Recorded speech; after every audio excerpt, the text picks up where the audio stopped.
just a little thought on kind of managing the process of social media accounts. It's been a couple of weeks, probably 2 weeks I would say, maybe 10 days since I posted on Twitter, LinkedIn, Facebook,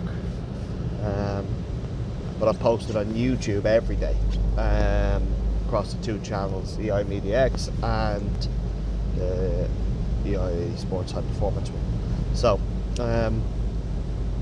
it's setting your day up in order to have your media ready to go, set, done early, schedule your times, I would say, for it to go out.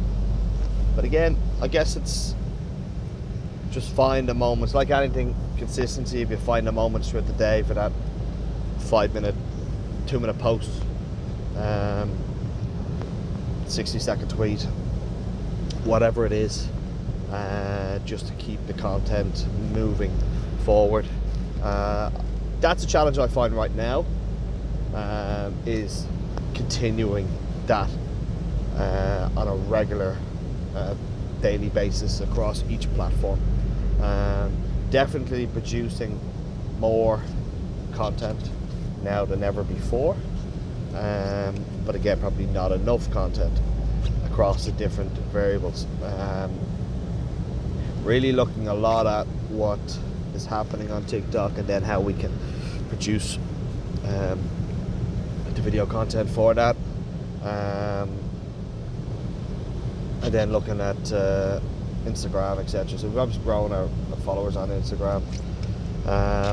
Don't really look at kind of subscribers and followers. I know the subscribers for the YouTube channel are really low, virtually non-existent.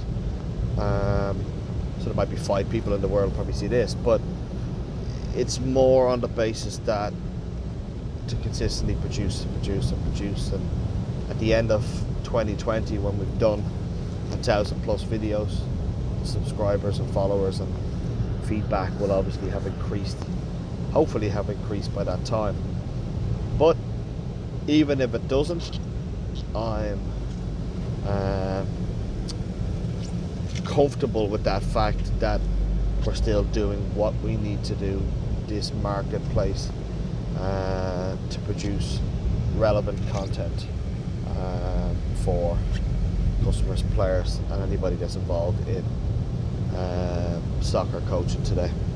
20 past 2. Part of the office work finished for the day. Back to being the daddy now. Do the school run, pick up Bella from school, back home, bite to eat,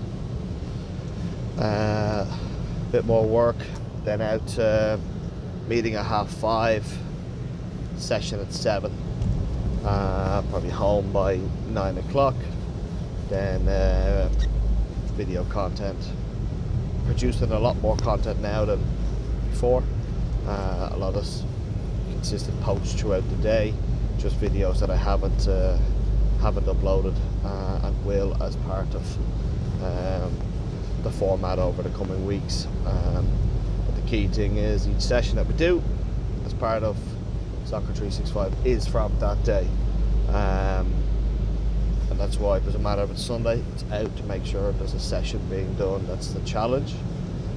Challenge was certainly embraced, and enjoying the fact that each day comes and goes.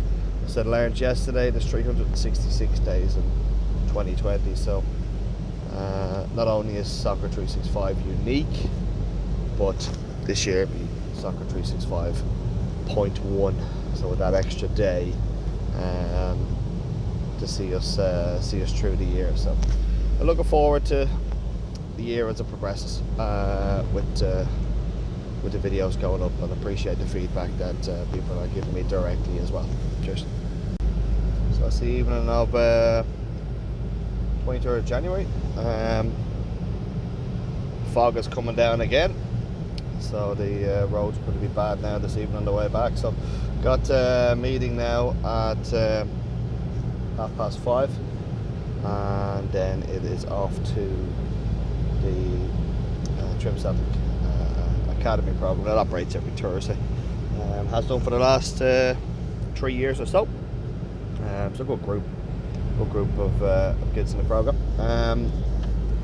What kind of key now this evening, and within the session topic, is just to focus on we're going to do our speed work.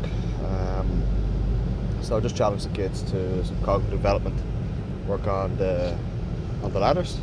So rather than just standard speed work, ladder work, it's going to be challenging the brain to multitask as they complete each of the exercises. So kids find it challenging, they find it fun, which is the main thing. And then in the final third of the session, we'll finish off with 4v4 blitzes of games going on, rotate them across, and each 4-minute round of the matches will have a different objective. So again, we found that has worked very well. It's worked very well for the kids, so and their enjoyment. So we will update at the end of the session. One of the many things that's part of the many options, many things that you do within a business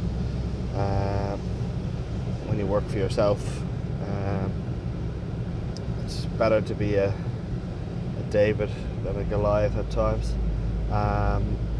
and with that comes having to multitask and be better at loads of or to be able to carry out loads of roles, one of which is website design.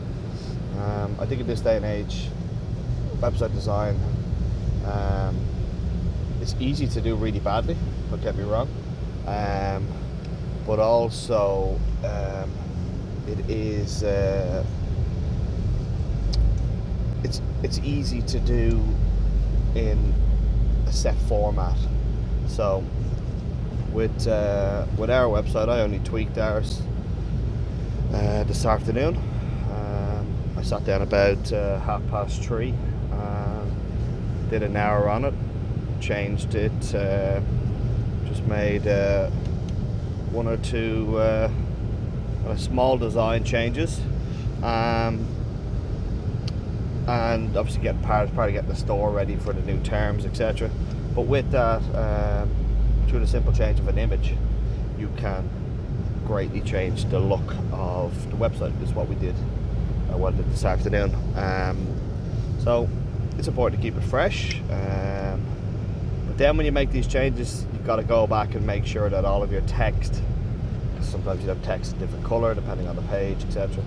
You got to make sure that it's all functional and it works. So for anybody that's running their own business, a small business, local shop, whatever, everything is online now.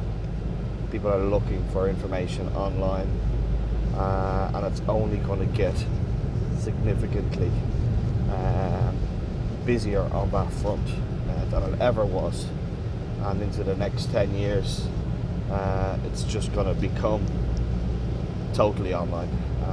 So you've got to have a footprint for your business, and even if it's just a page that's going to direct them to key information or key store information, it's important to keep it updated and keep it relevant as often as possible. So for us, I said a couple of changes to our website, and it's something again we will tweak and keep an eye on, and made some major tidy up in December. Took a lot of text right down, made it really relevant to now, to what we're doing now, and as we progress through 2020, that's something that we'll continue to work on. So